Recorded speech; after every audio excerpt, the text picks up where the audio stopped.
Good evening. I'm Andy Thayer with the Gay Liberation Network, and here with me tonight is Brent Holman-Gomez, also with the Gay Liberation Network, longtime member. And as you saw from our screen intro there, we're going to be discussing the 10th annual Matthew Shepard March for LGBT Freedom tonight. But many people out in our audience, they probably don't even know who Matthew Shepard was. He was a gay college student from Wyoming who was lynched, literally lynched, 10 years ago in early October of 1998. He was literally left to die, strung up on a fence in Wyoming. And it really had the effect of igniting a consciousness about the problem of anti-LGBT violence right around the country. And so, Brent, could you tell our listeners just a little bit more about what the significance of the movement around Matthew Shepard's murder 10 years ago was? What happened? Basically, you had this this very innocent-looking young individual that was horrendously murdered, strung up to a fence out and left to die after being mortally beaten.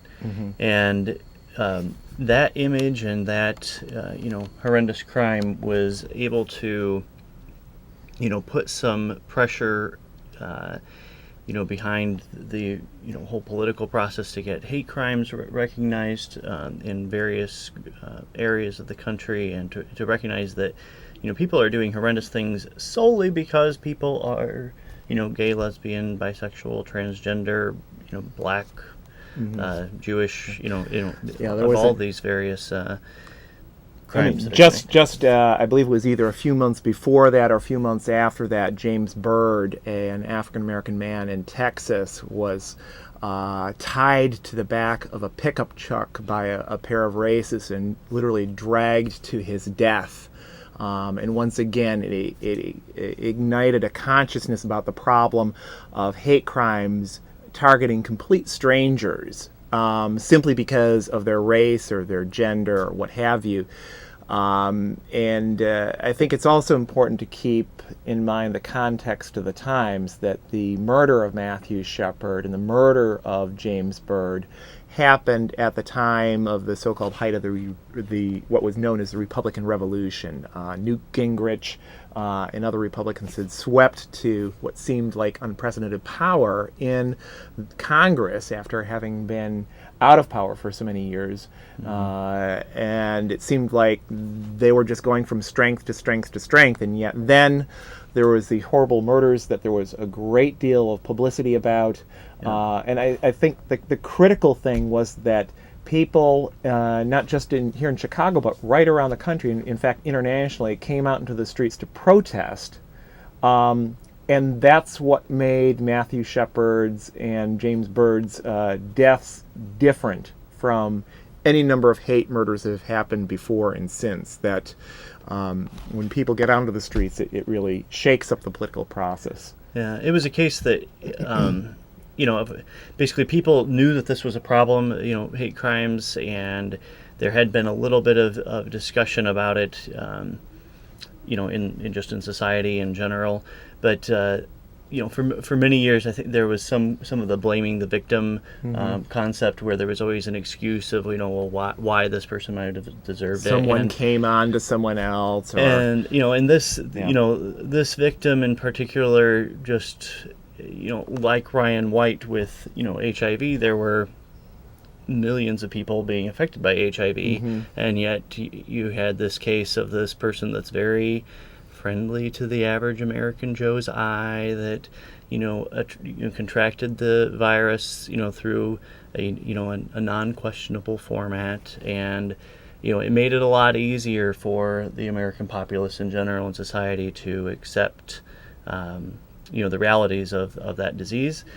And somewhat similarly with Matthew Shepard, you had this this individual that makes it a little, became a popular individual because he makes it a little easier on the eye and easier for people to understand that it can be anyone that is hit by this stuff. Well, and I think it's important to note that says both positive things as well as negative things about our society and the way that it reacts to hate crimes. And that, Matthew Shepard was a young white man, and Ryan White was a white boy from Indiana.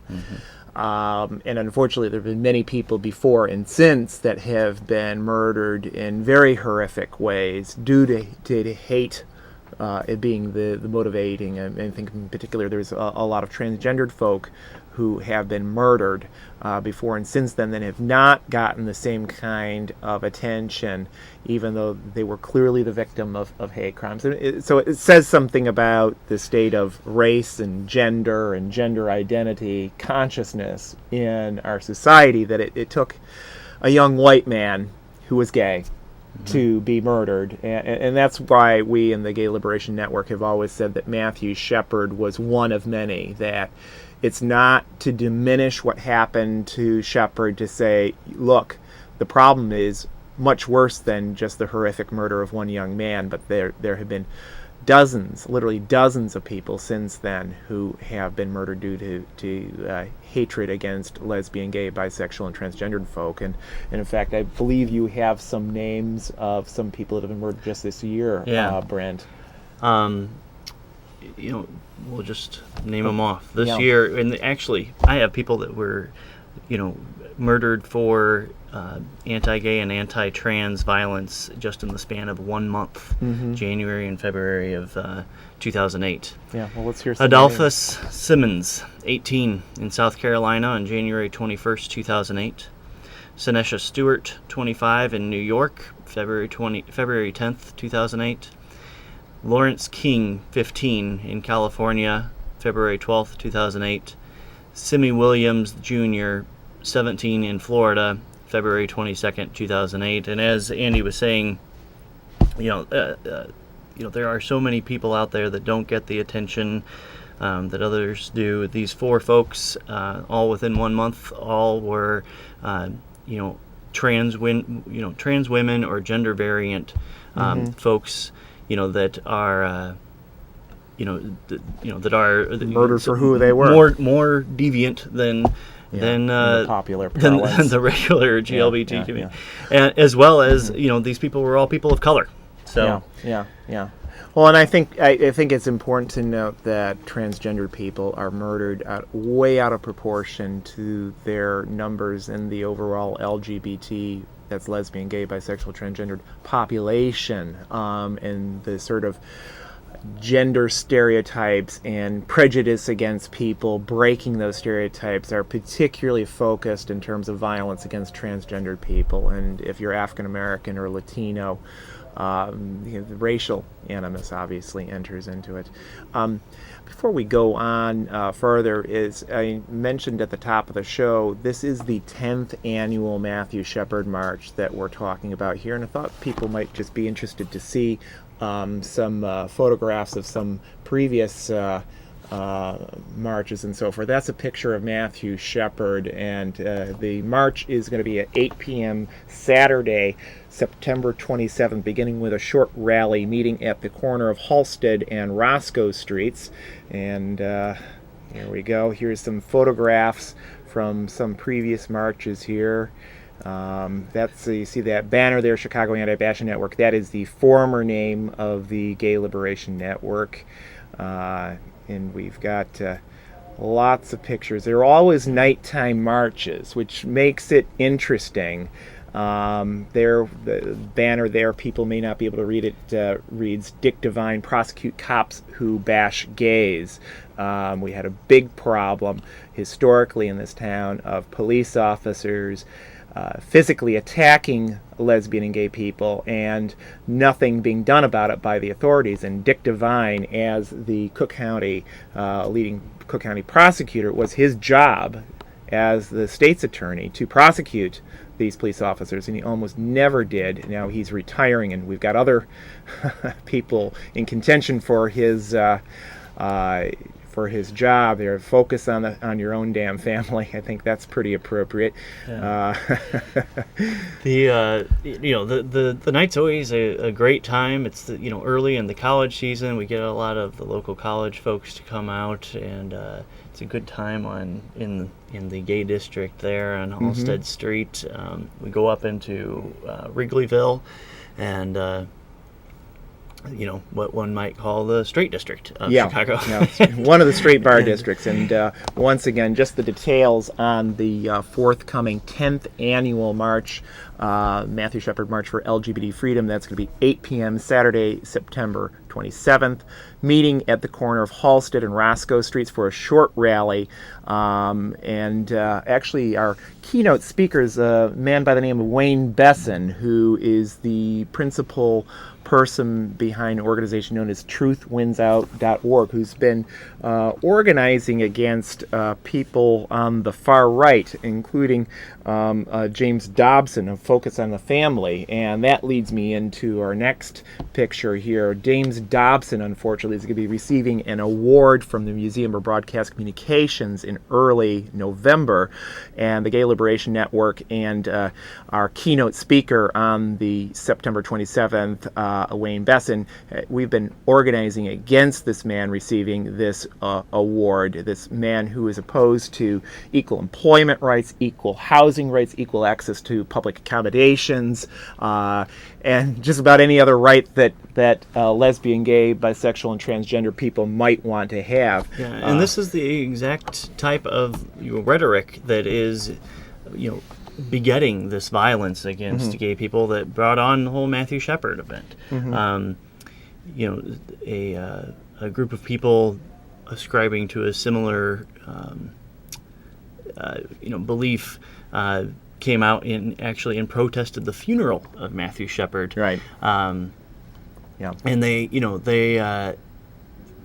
also are, apparently focused on family values, and that GLBT minority is going to ruin those values. This is the same group that, by the way, protested funerals of soldiers, saying that the reason why soldiers were dying in Iraq and Afghanistan is because the United States tolerates homosexuality, and therefore the fact that soldiers were dying was God's retribution for this tolerance of gays and lesbians. I mean, that's just how wacko this group was. The interesting thing is that this same group, led by a really vociferous bigot, shall we say, by the name of Fred Phelps, he had been protesting the funeral not only of Matthew Shepard, but many other gay people who had been murdered or died subsequent to that. And aside from people in the gay community, there wasn't a lot of protest about this. But the moment he started protesting at the funerals of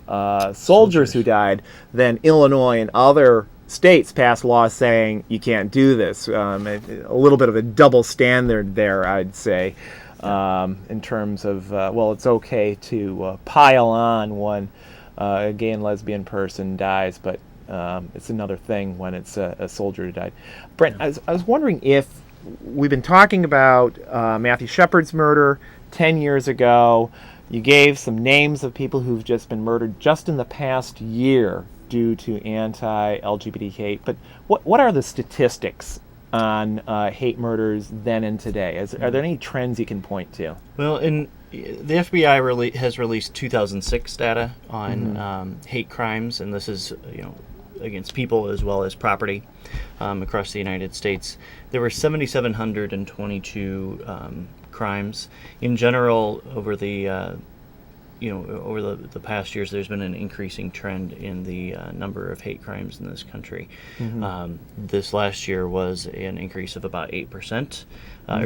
2006 was about an 8% increase over 2005 data, and about 15.5% of that of those crimes were committed based on sexual orientation. Well, and I think it's important to note these are just the crimes that people have got the courage to report to their local police department, and the FBI in turn gathers that information. There's another organization known as the National Coalition of Anti-Violence Programs, and unfortunately we don't have a slide with their website, but I'm sure you could just Google it. And they typically, while they don't have a national focus in terms of covering a lot of smaller cities or rural areas. They do cover a number of metropolitan areas, including Chicago, and they typically have got a much more accurate reporting rate for the number of hate crimes, particularly those where police officers are the offenders in these hate crimes. So just because the FBI says it, unfortunately, that's just the tip of the iceberg. Right. Yeah. These are the low numbers, and right now that says 1,000 or so crimes a year. Based on sexual orientation or gender identity. Right. Well, while we continue the conversation here, I just wanted to bring up a few more pictures we have of past Matthew Shepard marches. Again, this is held, of the opening rally for one of the years at the corner of Halsted and Roscoe.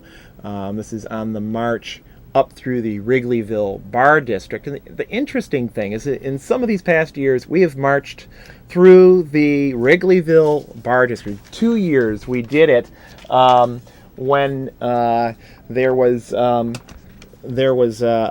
Cubs playoff game. Actually, the Cubs had lost both times, and in spite of people perhaps feeling a little bit distraught over the continuing century-long loss of the Cubs, the response that we got from the Cubs fans was remarkably welcoming, warm. That last slide there, you just saw the Wrigley Field in the background. So it's a great march. We encourage you to come out. It's again on Saturday, September 27th, and a few slides from now we'll have a picture just giving you all the details on that. And this slide here, you see that we take on not just issues directly relevant to the LGBT community, but also issues of war and peace. You can't have a decent attitude towards other human beings in this country while you're fighting an oppressive war abroad. And violence begets violence. Absolutely. I mean, it's no accident that the United States is internally one of the most violent countries in the world, in spite of all the wealth that we have. And I think you match that up with the violence abroad, and it explains a lot. Once again, the 10th annual Matthew Shepard March is going to be Saturday, September 27th, just a few weeks from now, 8 p.m., corner of Halsted and Roscoe Streets. And we got the protest against James Dobson in early November 8th, 5:30 to 7:30 p.m., downtown in front of the Chicago Renaissance Hotel. For those who are interested in getting involved in the Gay Liberation Network, our next meeting is going to be Wednesday, October 1st at the Gerberhardt Library. And just for those who are looking for our next show, we do have our next show on October 10th. So just wanted to bring up, I believe we've got a caller or two. Yes, caller, Hello. you're on CAN TV. Hi, how are you doing? Just fine. How are you tonight? Super. I was wondering, what do you guys think about the proposed high school? Don't you think that would be a lot of BS? Well, I think given the reality of anti-LGBT hate in this society, unfortunately, I don't think it is a lot of BS. I think that it's an unfortunate statement about the lack of support that lesbian, gay, bi, and trans kids get as they're going through the school system, that people feel the need to get separated from the violence that is unfortunately also too pervasive against gay and lesbian youth. I understand that young gay and lesbian teens are some 3 times more prone to skip school because of the fear of violence from their classmates, and all too often parents, teachers, etc. Just close their eyes to it. And so I don't think that getting an LGBT school is a perfect solution, but I think in the absence of the authorities doing something much more effective than they have, I think it's high time we had it. What do you think, Brent?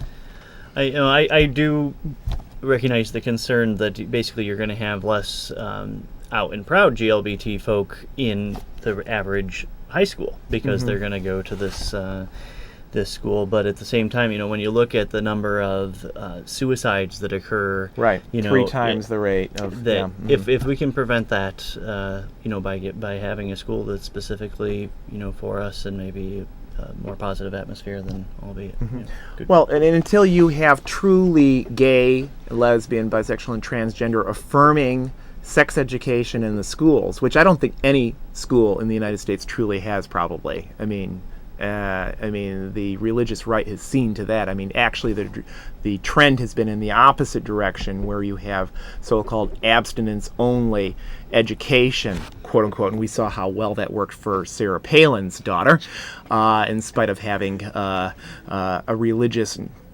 nut household as well as the abstinence-only education generally. It didn't work. And it abysmally fails our lesbian, gay, bisexual, and transgendered youth. And until you have truly gay, affirming education in the schools, which unfortunately I don't think is going to happen anytime soon, then I applaud the fact that we are going to be having, hopefully, this lesbian and gay school here in the city of Chicago. It's high time. Yeah. We've got another caller? Yeah, unfortunately our call screen is a little busy. Let's see if we can get another caller in. Hello, you're on CAN TV. Yeah, hi, Andy. It's Yeah, hi. Mark from P-Flag Live. How Oh, are you? hi, Mark. How are you? Good. You got a great show this evening. Thank you. I wanted to let you know I've got a gentleman in 2 weeks who will be on. His name is Greg Baird Yes. from Northern Voice, and we'll be talking about the 10th year anniversary for Matthew Shepard as well. Great. And one of the things I was going to ask you to talk about was the upcoming political election and how vitally important it is to make sure that John McCain and Palin do not get in, because they're going to do nothing to help the GLBT community, as we can see from Sarah Palin's record, etc., because one of the things we so desperately need is to make sure that gay legislation for hate crimes gets passed and all, and we're just going to end up taking steps backwards. So I just wanted to have you guys talk about that if you so wish. Okay, well, we've just got a couple more minutes here, so we'll have to be brief. For one thing, we got to say that we are strictly nonpartisan, the Gay Liberation Network. Up with people. Well, and I think it's important to point out that true change, massive change, has never come from electing someone, one person or another, to fight the fight for you, but it's always come from actually regular folks getting involved in the streets. I mean, you look at the tremendous gains that we won as a result of the Stonewall Rebellion in 1969 and the whole era of the 1960s, or you can point to the time in the 1930s. That is the way that change is really made. And there's plenty one could say about the abysmal record of the Republicans, and I wouldn't be telling people anything that they don't know already, but I think the important thing that people have not been talking about in the gay lesbian community, those who support Barack Obama, is this is a man who doesn't support even legal equality for the LGBT community. I mean, who you vote for is up to you, but I think people need to be a lot more informed about what they may or may not be voting for, because Barack Obama, when he says he's for our equality and yet refuses to endorse equal marriage rights for the LGBT community, right there is saying that we're not deserving of some 1,300 rights that come with marriage at the federal level alone. And to say that civil unions or some other separate but equal institution is going to bridge the gap, unfortunately, I don't think cuts it. But Gay people need to get in the streets and demand a better choice. Absolutely. But unfortunately, we're out of time. Just a reminder, if you'd like to hear more about the Gay Liberation Network, please check out our website, www.gayliberation.net. This is Andy Thayer along with Brent Holman-Gomez. Thanks for watching tonight, and we'll see you in a few weeks. Take care. Bye-bye.